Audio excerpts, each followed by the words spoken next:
बिस्मिल्लाहिर्रहमानिर्रहीम। Rabbi humbly हुक्मन व अल्हिक़नी बिस्सालिहीन।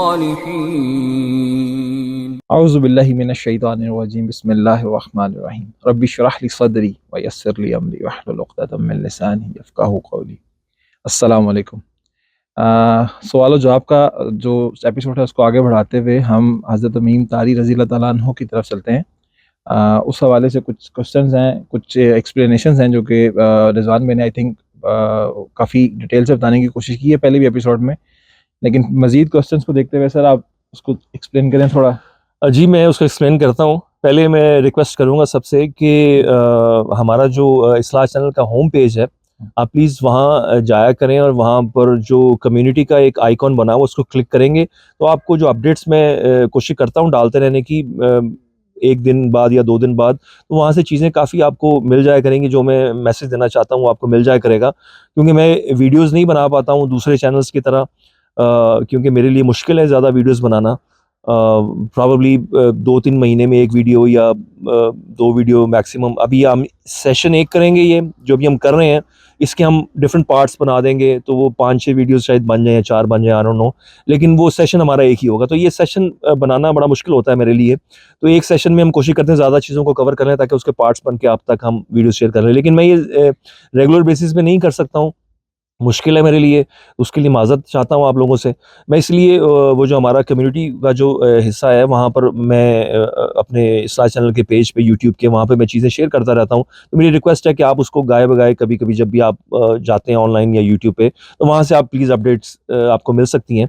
हाँ, उस पे करंट करंट अफेयर्स के ऊपर भी डिस्कस होती रहती है। जी, जी। जो कोई इस तरह की न्यूज़ेज़ आती हैं हमारी पॉलिटिक्स के हवाले से, तो वो भी अपडेट होती रहती हैं। तो रिक्वेस्ट है कि उससे अपडेट रहने के लिए आप इन टच रहें प्लीज़। सर। अच्छा, उसमें एक तो ये चीज़ है कि तमीमदारी के हवाले से हुँ। जो क्वेश्चन है वो मैंने दज्जाल का जो डिटेल्ड एपिसोड था उसमें कोशिश तो की थी समझाने की, लेकिन हो सकता है कि मैं कुछ चीज़ों को अच्छी तरह से एक्सप्लेन ना कर पाया हूँ, क्योंकि वो लंबा एपिसोड था, उसमें बहुत सी चीज़ों को मैंने कवर करना था। तो मैं कोशिश करता हूँ कि इसमें तमीमदारी को ख़ास तौर पे थोड़ा-सा ना ज़्यादा डिटेल से समझाने की कोशिश करूँ, विद द हेल्प ऑफ अल्लाह इंशाअल्लाह ताला।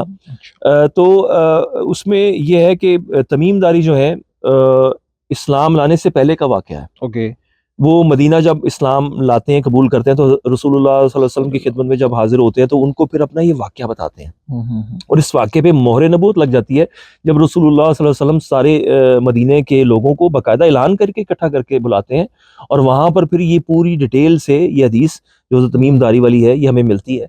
जिस तरह तमीमदारी का जो वाक़या रसूलुल्लाह सल्लल्लाहु अलैहि वसल्लम उसको बयान करते हैं। अब होता ये है कि अब काफ़ी ज़्यादा जब सहाबा बैठे हों, तो ज़ाहिर-सी बात है किसी सहाबा ने कोई बात याद रखी, किसी सहाबी ने कोई बात याद रखी, और ये एक सहाबिया हैं, हज़रत फ़ातिमा हैं, ये रसूलुल्लाह सल्लल्लाहु अलैहि वसल्लम की बेटी नहीं है, ये दूसरी सहाबिया हैं। उनसे ये ज़्यादा ये मिलती है, ये इसकी रवायत जो मिलती हुँ। है, इन्होंने इसको आगे एक्सप्लेन किया हुआ है। तो वो हमें जब पता चलती है ना बातें, तो हमने ना सारी एक टेबल पे रखनी होती है सारी अहादीस, तो हुँ, हुँ। कहीं कोई बात मिसिंग होती है ना, वो किसी दूसरी हदीस में होती है मौजूद, तो हमारे ना एक पूरी शेप बन जाती है उसकी। ये हर सब कॉन्सेप्ट में ऐसा ही है। जी, ऐसा ही है, मतलब ऐसा ही आप है। अब ये नहीं हो तदायन को सकता ले कि लें। आप एक हदीस को लेके हाँ, आप दूसरी हदीस जो आप हाँ। बात टकरा रही है और आप उसको कहेंगे जी ये क्या? ये एक अब इसलिए जनरल आपको एक कॉन्सेप्ट है। पूरा एक एक कॉन्सेप्ट बनाना होता है, एनालिसिस हुँ। अकॉर्डिंग टू ऑल ऑथेंटिक हदीस आपने रखने होते हैं कि जो टकरा ना रहे हों किसी दूसरी बात कुरान की से। आयत से या जी, किसी जी, दूसरी एक सही दूसरी सही हदीस से। हदीस से। तो ये एनालिसिस होते हैं। बेसिकली थोड़ा बहुत फ़र्क आ सकता है, हुँ, कोई हुँ, हुँ। नंबरिंग में गलती हो गई, कुछ थोड़े बहुत यानी कि उन्होंने उनसे सुना, उन्होंने उनसे सुना, उन्होंने उनसे हाँ, सुना। तीसरी तो जनरेशन, इस चौथी सुनने में जनरेशन। कहीं न हाँ। कहीं नंबरिंग में मतन नहीं होता, मतन चेंज नहीं होता। मसलन कि उसका जो मेन उसका जो हुँ। कॉन्सेप्ट है ना उस हदीस वो का, सेम जो रहेगा। समझाना चाह रहे हैं, वो वही होता है, लेकिन उसमें कुछ ऊँच-नीच कहीं को रंग के कलर में हुँ, के हुँ, हुँ। कि पीला कलर पहना हुआ था या लाल कलर पहना हुआ था या नीला, तो उसमें थोड़ा बहुत रंगों में फ़र्क या नंबरिंग में हुँ, फ़र्क, हुँ, हुँ, हुँ। तो ठीक है, वो थोड़ा बहुत वो कॉन्ट्राडिक्शन नहीं होती है। वो बेसिकली ह्यूमन एरर हो सकता है, प्लस प्लस और वो भी एक। बहुत कम जगहों पे है, हर जगह नहीं है। हुँ। और प्लस उसमें फिर कॉन्सेप्ट्स भी होते हैं कि आपने वो देखना होता है कि वो हदीस जो है वो किस बाब में आई है।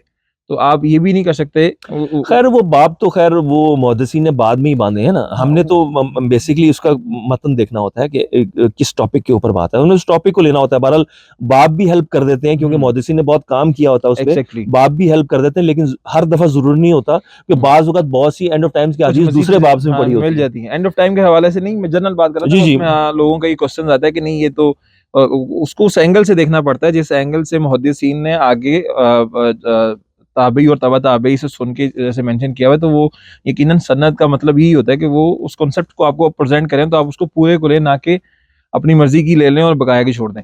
अच्छा, वापस अपने टॉपिक पे आते हैं जी। टॉपिक सर उसमें यह है कि हजरत तमीम दारी जब 30 लोगों के साथ एक उनकी कश्ती जो है वो भंवर में फंस जाती है और एक महीना वो फंसी रहती है उस भंवर में, फिर वो बड़े ये प्रोफेशनल सीमैन है सब के सब, ये जब एक आइलैंड पे पहुंचते हैं और आइलैंड उनके लिए अननोन होता है। ओके।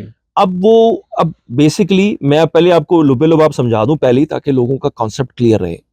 हजरत तमीम दारी की मुलाकात हमारी ही दुनिया के, मेरे according to my analysis, Allah knows best, हमारी ही दुनिया के एक आइलैंड में होती है। वो किसी और दुनिया के आइलैंड में मुलाकात नहीं हुई है, हमारी दुनिया के आइलैंड में उनकी मुलाकात हुई है। दुनिया से क्या क्या मतलब आप कहना चाहते हैं? इस प्लेनेट? हमारा प्लेनेट अर्थ। ओके।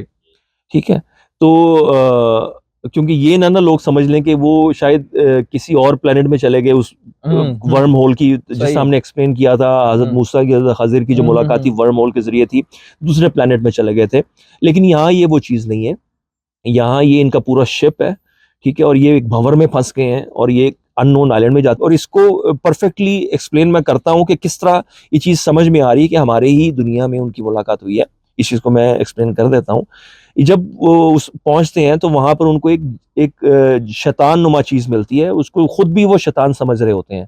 जसासा वो अपना नाम बताती है, फीमेल उसकी आवाज़ होती है, आगे से भी बालों से कवर्ड है, पीछे से भी बालों से कवर्ड है, और फीमेल उसकी आवाज़ है, और ये खुद भी उसको डरते हैं कि ये कोई शैतान नुमा चीज़ है। और ये जब बताती है कि एक शख्स है अंदर तुमसे मिलना चाहता है, उसको मॉनेस्ट्री की बात करती है, उसको ये ईसाइयों से रिलेटेड कोई आप समझ लें कि एक उनकी कोई इबादत गाह है या कोई ऐसी इमारत है या कोई ऐसी जगह है। मॉनेस्ट्री कहा गया कि वहाँ पर आप चले जाएं, वहाँ पर एक शख्स है आपका इंतजार कर रहा है, वो आपसे मिलना चाहता है, आपसे बड़ा मुंतजिर आपसे बात करने को, कुछ उसके क्वेश्चंस हैं। तो ये भागते हैं, उससे डरते हैं कि ये शैतानुमा चीज से डर के भागते हैं कि आगे से बस चीज मिल जाती कोई है। इंसान तो होगा ना आगे। और जब वो जाते हैं अंदर तो सही मुस्लिम के भी अल्फाज हैं, आप अरबिक टेक्स्ट में आपके साथ शेयर कर लेता हूँ क्योंकि उसके तर्जुमे में जारी बात है ऊंच नीच हो सकती है। और जो अल्फाज हैं, सुनन नबी दाऊद की भी हदीस है, उसके भी अल्फाज हैं कि वो ऐसे ही उन्होंने एक इंतहाई बड़ा शख्स देखा, इनके इतना एक बड़ा इंसान देखा, इससे पहले उन्होंने इससे बड़ा इंसान नहीं देखा था। तो ये सही मुस्लिम, सुनन नबी दाऊद, ये दोनों रेफरेंस में आपको चलाता हूँ, आप इसको देख लें। अब ये मेरे अल्फाज नहीं है, ये वो खुद तमीमदारी उनको कह रहे हैं, यानी कि अपने एनालिसिस के मुताबिक ये बता रहे हैं कि हमने इतना बड़ा इंसान पहले नहीं देखा था, जितना बड़ा इंसान अंदर वो एक कैद था, जकड़ा हुआ था। आप इसको मिलाएं आप एक और हदीस है, वो भी सही हदीस है, उसमें वो बता रहे हैं कि वो जमीन और आसमान के दरमियान जंप कर रहा था। अब उसको आप देखेंगे अरबिक टेक्स्ट में, उसमें अस्समा वल अर्द, यानी कि आसमान और ज़मीन के दरमियान उछल कूद कर रहा था। तो उसमें बेसिकली अक्सर तर्जुमों में हो सकता है आप कहीं कहीं मिले तो आपको शायद वो यहाँ वहाँ लिखा हो कि सिर्फ उछल कूद कर रहा था, क्योंकि सिर्फ उछल कूद करने की भी हमें दूसरी हदीस मिल जाती है, वो भी सही हदीस है, जिसमें बहुत खूब उछल रहा था और खूब उछला, तो वहाँ मिलती। लेकिन यहाँ पे क्लैरिटी में अस्समा दुनिया, यानी कि अस्समा वल अर्द, अस्समा अल अर्द, यानी कि आसमान और ज़मीन का उसमें जो एक्चुअल वर्ड यूज़ हुआ है वो इसमें यूज़ हुआ है। और वो इसीलिए यूज़ हुआ है क्योंकि एक्चुअली दज्जाल जो है वो आसमान और ज़मीन के दरमियान वो स्टक हुआ था और उसके दरमियान वो जंपिंग कर रहा था। अब हमने जिस तरह हमने एक्सप्लेन किया था अपने जो 7 यूनिवर्सेस के हमने जो कॉन्सेप्ट को क्लियर करने की कोशिश की थी, उसमें काफ़ी वीडियोस हम बना चुके हैं, उसमें क्लैरिटी में है। और हज़रत ज़ुल्करनैन के जो ट्रैवलिंग थी वो भी आसमानी रास्तों को उन्होंने यूज़ किया, वो भी हमने उसमें एक्सप्लेन किया कि आसमानी रास्ते होते हैं। आसमानी रास्ते, अब उसका एक एंट्रेंस पॉइंट होता है कहीं और प्लेनेट में, और एक उसका एग्जिट पॉइंट होगा हमारे अर्थ जो भी कनेक्ट कर रहा है किसी और यूनिवर्स को हमारे यूनिवर्स के साथ। तो एक एंट्री पॉइंट होगा, एग्जिट पॉइंट होगा। अब वो एग्जिट पॉइंट तक तो पहुंचा हुआ है, लेकिन वो निकल नहीं पा रहा है, क्योंकि वही बात मैंने एक्सप्लेन करने की कोशिश की थी कि सूरह रहमान की जो आयत है इसमें अल्लाह ताला फरमा रहे हैं कि तुम जमीनों और आसमानों के किनारों से नहीं निकल सकते अनटिल अनलेस तुम्हें अथॉरिटी दी जाए, तुम्हें इख्तियार दे दिया जाए। ये उसका मफहूम है। और वो इख्तियार वही जुल्करनैन के बारे में भी आता है कि उनको इख्तियार दिया हुआ था जमीनों में सबबा का इख्तियार दिया हुआ था कि इन सबबा यानी कि आसमानी रास्तों का इख्तियार दिया हुआ था, इसलिए उनको यूज करते हुए दूसरे प्लैनेट्स पे जाते थे। उसको आप जुल्करनैन के जो हमारा एपिसोड है उसको आप देख लें, जुल्करनैन के एपिसोड को आप देख लें, उसमें क्लैरिटी में आपको हमने सारी चीजें समझाने की कोशिश की है with the help of Allah. Allah knows best, my analysis only, मैं गलत भी हो सकता हूँ, अल्लाह नोस बेस्ट। मेरा कभी भी ये दावा नहीं रहा कि मैं 100% ठीक और बाकी जो है ना कोई ठीक नहीं हो सकता या मैं गलत नहीं हो सकता, ये मेरे एनालिसिस है, ठीक है। तो बाकी ये है कि 7 यूनिवर्सेस का कॉन्सेप्ट हमने उस पर वीडियो बनाई थी, उसमें भी आप देख लें कि बड़ी क्लैरिटी में कुरान से हमने ये सारी चीज़ें एक्सप्लेन की थी कि किस तरह 7 यूनिवर्सेस का कॉन्सेप्ट कुरान और फिर हदीस के अंदर, और फिर हज़रत अब्दुल्ला बिन अब्बास ने उसकी तफसीर की हुई है कि 7 यूनिवर्सेस हैं, जिस तरह हमारे यहाँ नबी होते हैं वहाँ भी नबी होते हैं। तो बहरहाल बात फिर कहीं और चली जाएगी। दज्जाल जो है वो उस आसमानी रास्ते में जो एग्जिट पॉइंट है उसमें फंसा हुआ है, लेकिन उसके पास वो अथॉरिटी अभी नहीं उसको मिली। और इसका दूसरी हदीस में मिलता है, बार बार वो ये कहता है कि मैं उसी वक्त देख लूंगा जब मुझे इजाजत मिलेगी, ठीक है।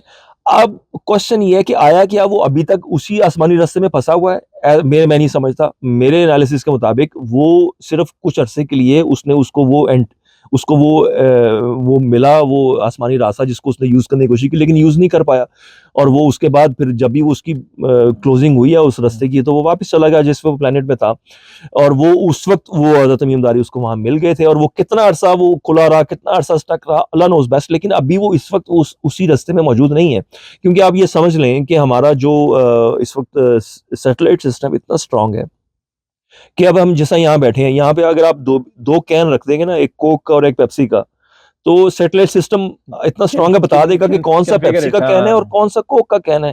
तो हमारी दुनिया का एक एक चप्पा जो है ना वो स्कैन्ड है, वो इस वक्त उनके नजर में है, ठीक है। जो कैमरे की आंख जो देख रही है जैसे ये दज्जाल भी कहा जाता है। अच्छा, मुझे एक बात बताएं कि आप दज्जाल जब पूरी दुनिया में जो रूल करेगा, जो एक शख्स को कत्ल करके भी दोबारा जिंदा कर देगा, बल्कि उसको चीर देगा, एक हिस्सा उधर होगा हिस्सा उधर, दुनिया में वॉक करेगा और बाद में उसको दोबारा जिंदा कर देगा, ये सब कुछ वो करेगा, पूरी दुनिया को रूल करेगा, जहां चाहेगा गला उगा देगा, जहां चाहेगा कहत रहेगा, ये सब मामलात रहेंगे।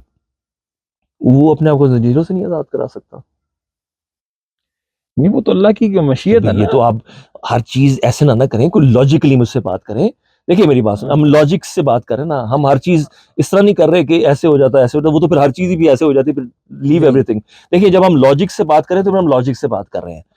एक शख्स जो इतना, जिसको नबियों ने जिससे पनाह मांगी है, सही है, ठीक है, और उससे बड़ा फितना हजरत आदम अलैहिस्सलाम से लेके क़यामत तक नहीं आया भाई, वो ऐसी जगह स्टक है जहां पे अल्लाह की, वो बता तो रहा है कि मैं जब तक अल्लाह की तरफ से इजाजत नहीं मिलेगी मैं निकल ही नहीं सकता। मैंने यही जवाब नहीं दिया आपको भी। नहीं, अगर तो वो उस आसमानी रास्ते में स्टक नहीं है, अगर वो सिर्फ बंधा हुआ है तो फिर वो उसको क्या मसला है वहां से निकलने का? जंजीरें नहीं तोड़ सकता वो, इनको नहीं कह सकता कभी मेरे जंजीरें तोड़ दें, ये 30 लोग आए हैं, इनको नहीं कह सकता यार खोल दो मुझे। आप ये कहना चाह रहे हैं कि अल्लाह ताला ने उसे किसी ऐसी जगह पे रखा हुआ है जहां रखा हुआ नहीं है। आप you not trying to understand what I am trying to say. मैं आपको ये बता रहा हूं कि वो एक ऐसे आसमानी रास्ते में स्टक है, एक ऐसी पोर्टल में स्टक है जिसको एग्जिट पॉइंट के करीब तो पहुंच चुका हुआ है, लेकिन वो निकल नहीं पा रहा है, क्योंकि वो निकलने के लिए अल्लाह की खास इजाजत की जरूरत है, जिसको सूरह रहमान ने कह दिया कि तुम जमीन और आसमानों के किनारों से नहीं निकल सकते अनटिल अनलेस कि तुम्हें वो अथॉरिटी दे दी जाए, ठीक है। और वो सुल्तान का वर्ड वहां यूज है, और मैंने सही मुस्नद अहमद की सही हदीस भी लगाई थी जिसमें भी सुल्तान का वर्ड दज्जाल खुद यूज करता है कि मुझे जब तक ये अथॉरिटी नहीं मिलेगी मैं जमीन पे नहीं फैल सकूंगा, ठीक है। तो ये चीज उसने क्लैरिटी में बता दी है। तो ये उस आसमानी रास्ते में स्टक है, ये सिर्फ और सिर्फ वहां पे किसी दरख्त के साथ नहीं बंधा हुआ है या किसी दीवार के साथ नहीं बंधा हुआ है। मैं ये आपको लॉजिकली समझाने की कोशिश कर रहा हूं। अगर वो किसी, यानी कि आप और मैं बैठे हैं, अगर वहां सिर्फ जंजीरों से जकड़ा हुआ है, सबसे पहले वो 30 लोगों को नहीं कह देगा कि मुझे यार छुड़ाओ यहाँ से, या वो 30 लोग खुद नहीं ऑफर कर देंगे इजराए इखलाक की, यार हम आपको छुड़ा देते हैं, दे आर नॉट मुस्लिम्स। क्यों? देखें वो उनको भी पता है कि उनकी एक्सेस नहीं है उधर, उसको भी पता है कि इनकी एक्सेस नहीं है इधर, तभी इस पे बात ही नहीं हो रही है। ये अंडरस्टूड है, उनके लिए भी अंडरस्टूड है, उसके लिए भी अंडरस्टूड है, और ये वही अंडरस्टूड है कि ये वो किसी ऐसी पोर्टल में है जिस इनकी एक्सेस ही नहीं है उधर, ना उसकी एक्सेस है बाहर आने की, ना उसकी एक्सेस है उसके अंदर जाने की। वो एक स्पेशल एक गेटवे है, एक पोर्टल, इसमें वो स्टक हुआ है। He can not go out, they can not go in. You see what I am saying? मैं ये आपको लॉजिकली ये बात आपको समझाने की कोशिश कर रहा हूँ। उस पोर्टल से निकलेगा ही उस वक्त जब उसकी ओपनिंग अल्लाह ताला करेंगे। सही। अभी वो जिस तरह भी आने की कोशिश की है उसने, वो जिन चीजों से भी वो जकड़ा हुआ था, जैसे भी वो जकड़ा हुआ था, वो साइंटिफिकली एज तमीमदारी 1400 साल पुरानी बात है ये।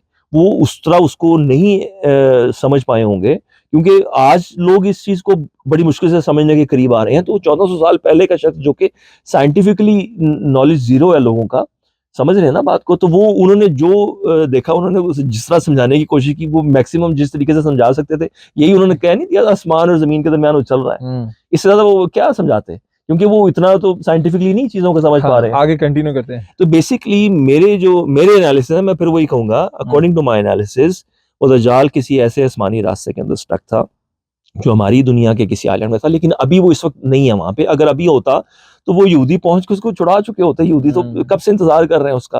तो वो ओपनिंग बंद हो चुकी होगी, वापस चला गया होगा, जिस तरह हमने एक्सप्लेन किया कि याजूज माजूज भी दीवार तोड़ने के करीब होते हैं कि उनको वापस जाना पड़ता है, पलट जाते हैं, फिर वो आते हैं, फिर दीवार तोड़ने के करीब होते हैं, फिर वापस, क्योंकि ओपनिंग उनकी बड़ी टेम्पररी है, ठीक है, तभी वो वापस जाते हैं। ये ऐसी क्या बेवकूफ सी कौम है जो कि पूरी दुनिया रूल कर लेगी, और वो उनको पता नहीं यार टूटने वाले तोड़ के निकल जाए। अभी जरूर हमने सुबह एक चीज रिपीट कर रहे हैं, वो they are not stupid people, ठीक है, जो पूरी दुनिया को तबाह कर देंगे।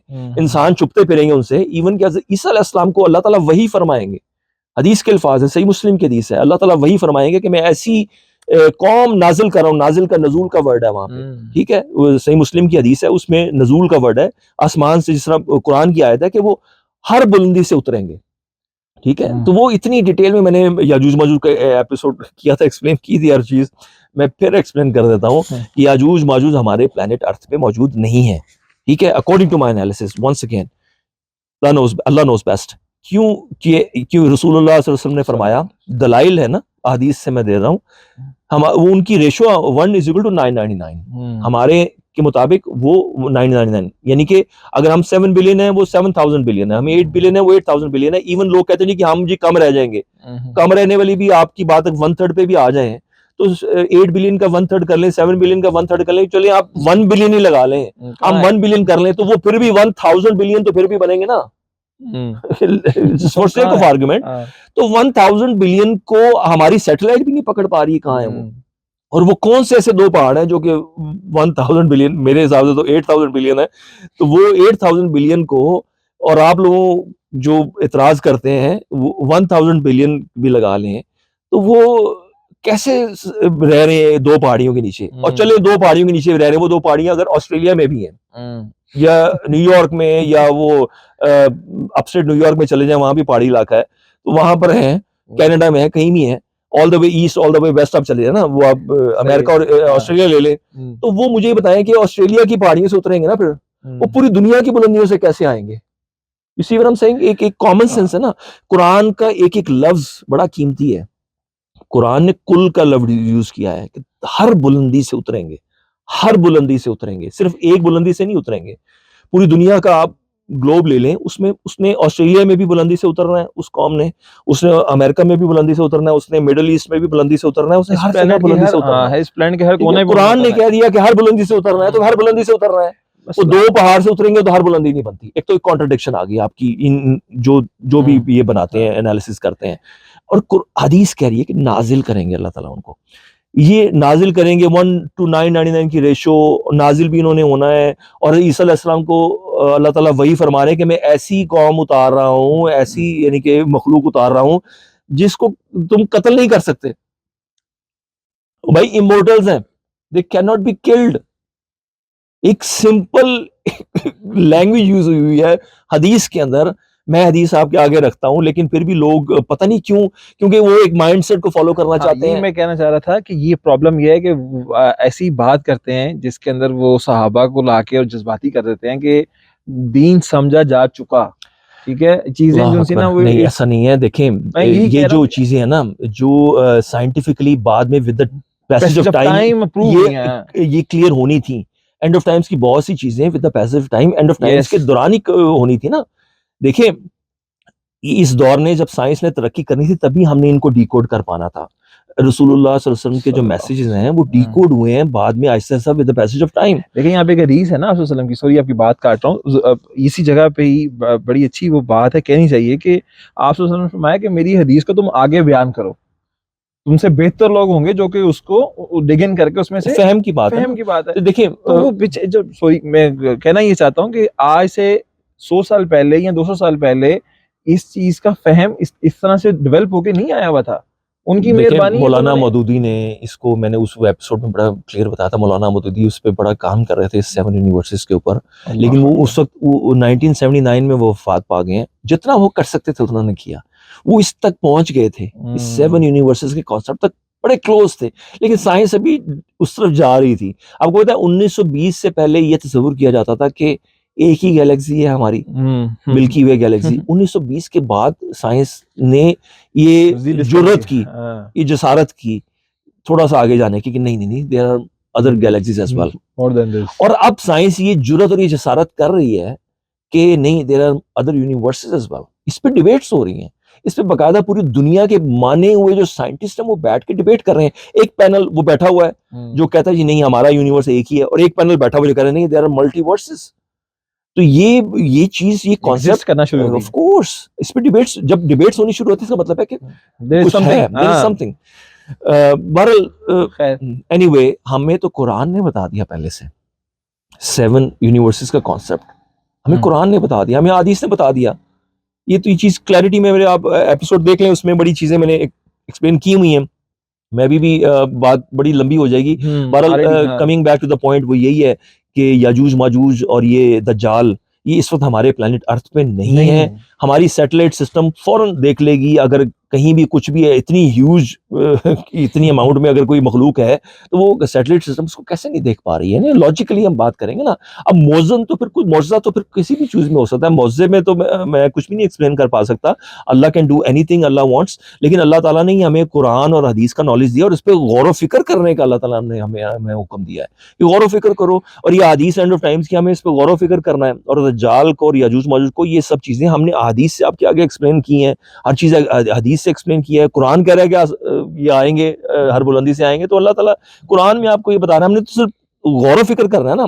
पहले लोगों की सोच नहीं होती थी कि और भी गैलेक्सीज हैं या और भी यूनिवर्सेस हैं। अब तो साइंस इस पे जा रही है कि और भी गैलेक्सी, अब गैलेक्सी तो डेवलप एक फैक्ट हो चुका है, देयर आर सेवरल गैलेक्सीज। लेकिन अब तो साइंस जा रही है सेवरल यूनिवर्सेस हैं, मल्टीवर्स का कॉन्सेप्ट आ चुका है। तो ये बड़ा क्लियर है।